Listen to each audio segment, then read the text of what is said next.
Hey guys, welcome back to my channel. So please, if you're new here, like and subscribe, and please engage in the comments. I'd like to read from you and like to hear what you think about the movie.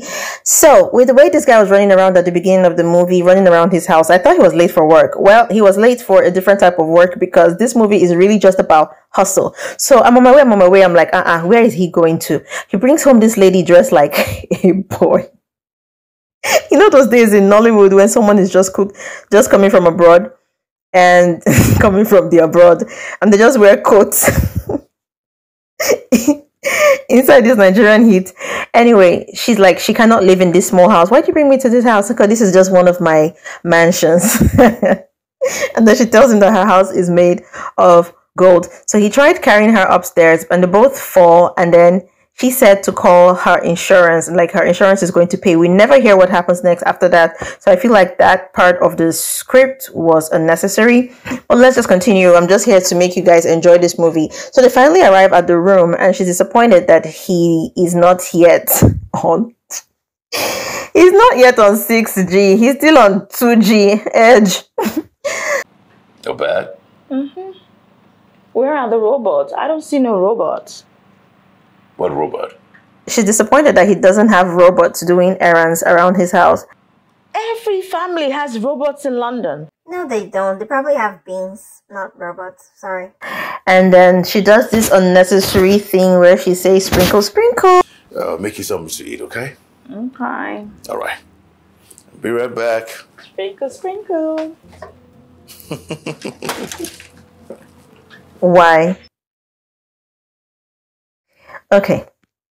As soon as he leaves the room, the two of them tell us what their plans are. Kind of like the exposition of the story. So the exposition of the story here is really short. One of them is calling the other a loaded fish. And the other one says, this guy is loaded, stinking rich. Oh, the babe has money. You need to see his house. The car he drives. Bro, you won't believe that. She lives in a house built with gold. Yourself, you be Momo. How do you believe that from anybody at all? This guy is loaded. Freaking rich. She has a robot. She was telling me, I was like, what? Why is it the stupid things that are fascinating this guy? Why won't I believe her? But why won't I believe her? You don't even know what I'm talking about. If you see this girl, she looks like money. She's fresh. He says she's fresh. Ruth Kadiri is fresh now. Remember when Ruth Kadiri yabbed Eddie Watson with this old video and said, look at his ears. Useless boy. See him? He be like bat. Eh? See, just look at Eddie. That's what he looked like the time I knew him. Now he has mouth.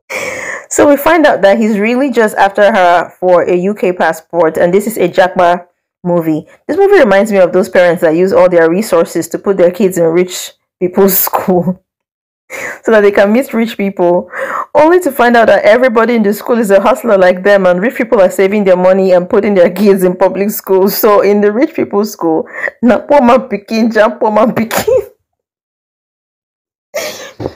At this point, we don't know their names in the movie, or maybe I'm just the one not following, but I'm still watching because this is very interesting.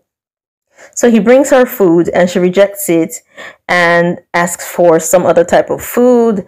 And while he's eating, she's staring at him. And then at midnight, she sneaks into the kitchen to hustle the last soup. For just...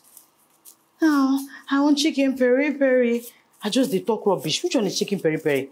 If they ask me the rest... Next morning, she's mourning Queen Elizabeth because she heard him talk about money. And she's like, oh, this reminds me of Queen Mother. Who is Queen Mother?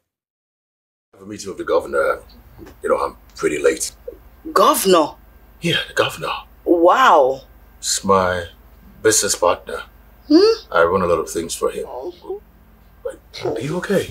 I'm not okay. I'm just so sad. What happened? I miss the Queen. I miss those moments we used to hang out. And then he's asking, you went for holiday with the Queen? Wait. You went for holidays with the Queen, the late Queen of England. Yeah. You said, how are you believing all these things? Anyway, Her friend advises her to get pregnant for this guy, like hold this guy down because he is rich. This is the one. So there's this unnecessary scene in the movie where her friend brings her arms and a cigar, and the story could have been great still without it. This scene was completely unnecessary. If you take out this scene from the movie and the scene that follows it, this movie will still go smoothly without it. The movie was already looking nice and pretty clean, pretty decent before this.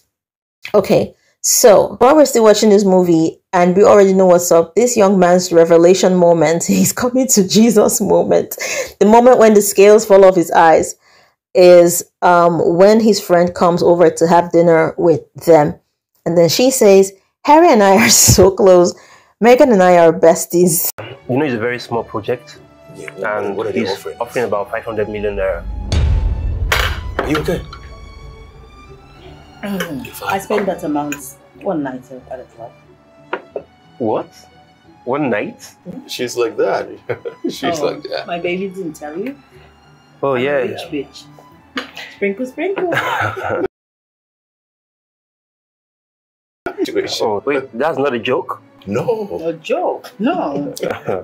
Harry and I are so close. Megan and I are bestie. Can you Really? imagine? Harry and I are so close. Megan and I are bestie. Can you Really? imagine? Harry and I are so close. Megan and I are bestie. Can you Really? imagine?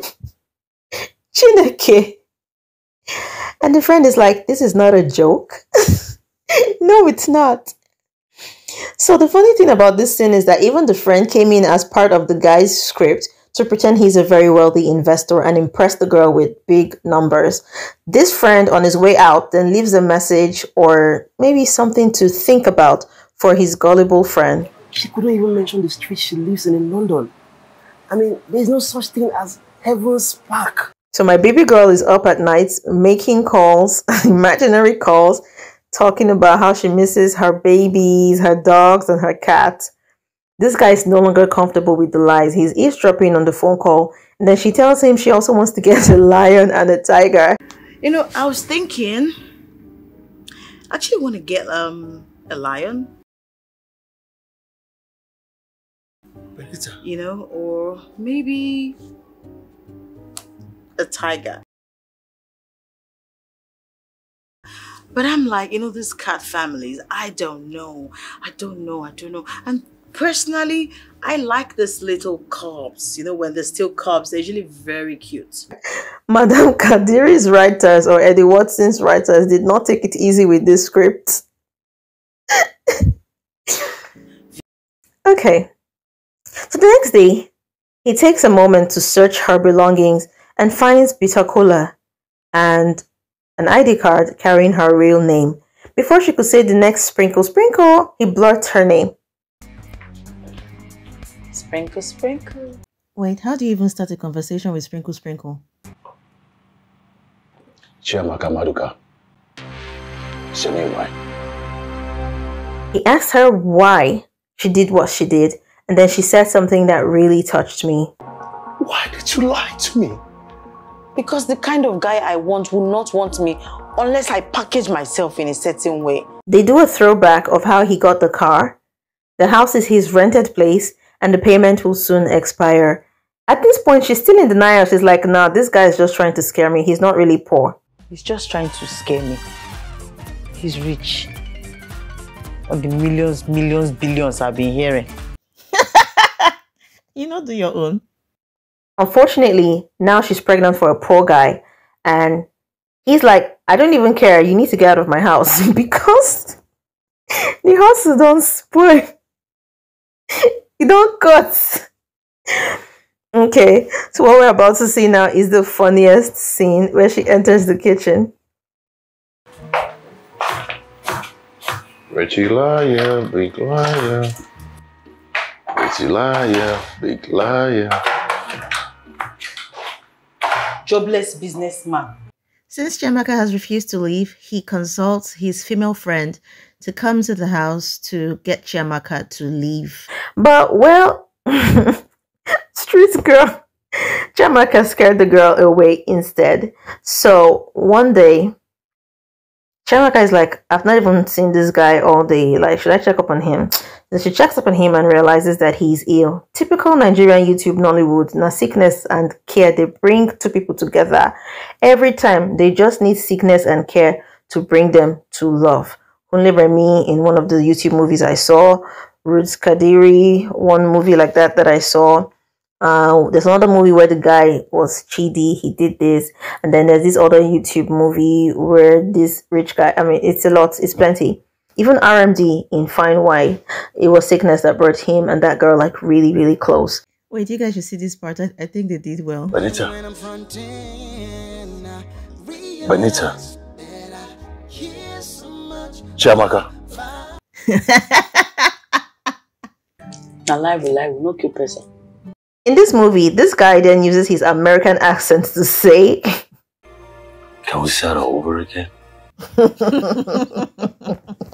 No, the thing is that this is like one of the longest scenes in the movie, and this guy's been using his normal Ghanaian accent since. So I'm literally just laughing because, like, why now? Like, why?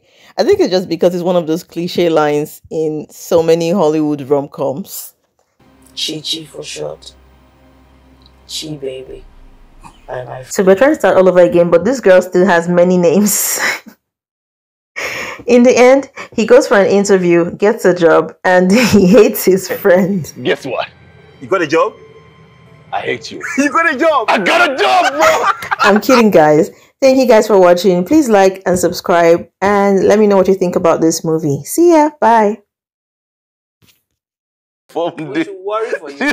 this black girl from the village I know the queen and you believed. that was having spending holidays with the queen. And you believed you were desperate. Sprinkle, sprinkle. Bye.